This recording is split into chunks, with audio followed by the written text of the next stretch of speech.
நாட்டை உலக புகழும் என்பதாகும். இக்குறளின் மிக சரியான உதாரணமாய் திகழ்பவர்கள் கர்ம வீரர், கருப்பு வைரம், தென்னகத்து காந்தி, படிக்காத மேதை, கல்விக்கண் தெரிந்தவர், தீமை கழிந்து அனைவராலும் போற்றி புகழப்படும் நம் காமராசர் அவர்கள் தான் இன்று நம் தமிழ்நாடு கல்வியிலும் உணவு உற்பத்தியிலும் உலகம் போன்று உயர்ந்து நிற்பதற்கு உறுதியான அடித்தளமிட்டவர் நம் பெருந்தலைவர் காமராசர் அவர்கள் தான். ஆம், கன்னடமில்லா கலைமகள் 1903 ஜூலை 15 விருதுநகரில் குமாரசாமி மற்றும் சிவகாமி அம்மையாருக்கு மகனாக பிறந்தார். குலசாமியின் பெயரான காமாட்சி என்பது இவரது இயற்பெயர். இவர் தாயார் இவரை ராசா என்று அழைத்தார். இதுவே பின்னாட்களில் இவர் காமராசர் என அழைக்கப்பட்டதற்கு முக்கிய காரணமாக இருந்தது.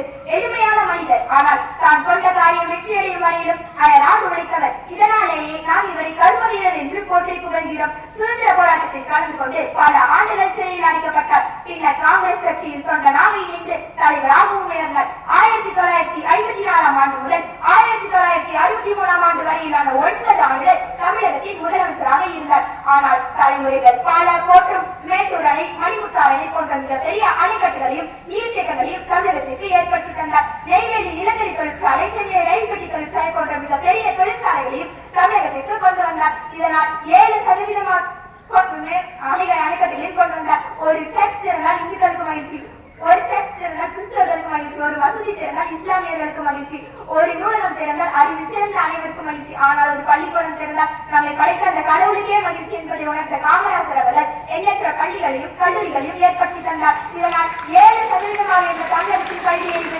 இவரது ஆட்சி காலத்தில் தான் 37% உயர்ந்தது.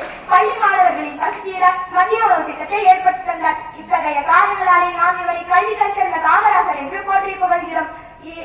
எல்லாருடைய வாழ்க்கையும் வரலாறாவதில்லை. வரலாறாய் மாறி யாரும் தனக்காக வாழ்ந்ததில்லை. பணத்திற்கும் பதவிக்கும் ஆசைப்படாதவர் நம் காமராசர் அவர்கள். இவர் 1975 அக்டோபர் 2 இறந்த போது இவரது சட்டை பையிலிருந்து சிறிதளவு பணமே இவருக்கு சொந்தமாக இருந்தது. இவர் தனது இறுதி நாள் வரை வாடகை வீட்டிலே வசித்தார். ஏழை பங்காளனாய் எளியவர்களின் நண்பனாய் வாழ்ந்தார். காமராசர் அவர்கள் நமக்கு காலம் தந்த பொக்கிஷம். எனவே நாம் காமராசரை போல் எளிமையாகவும் கர்மமே கண்ணாகவும் என்று வாழ்ந்து வெற்றி பெறுவோம். வாழ்க பெருந்தலைவரின் புகழ். வாய்ப்பைக்கு அனைவருக்கும் நன்றி பாராட்டி விடைபெறுகிறேன். நன்றி.